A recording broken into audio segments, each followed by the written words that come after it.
Hawak na ng mga otoridad ang top 10 most wanted person, regional level na may kasong frustrated murder. Matapos itong maaresto ng mga kapulisan ng Cebu City sa sitio Anahaw, Barangay Buhisan, Cebu City noong ika-26 ng Nobyembre ng taong kasalukuyan. Kinilala ni Police Major Marvin B. Figarido, officer in charge ng Police Station 10 Cebu City Police Office, ang wanted na suspect na si Richard, 46 anyos, na residente ng sitio Anahaw, Barangay Buhisan, Cebu City. Batay sa ulat, ang suspect ay naaresto sa bisa ng warrant of arrest para sa kasong frustrated murder na inisyo ni Presiding Judge Ricky John Sanchez Macabaya, Regional Trial Court 7 Judicial Legion, Branch 5 Cebu City, na may 200,000 pesos na rekomendadong piyansa.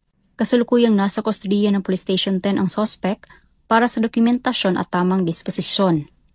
Ang matagumpay na pagka-aresto ng suspect ay patunay ng Cebu City PNP ng kanilang pinaigting na pagpapatupad ng batas upang mapanatiling ligtas at payapa ang komunidad. Dahil ang bagong PNP para sa bagong Pilipinas, serbisyong mabilis, tapat at nararamdaman.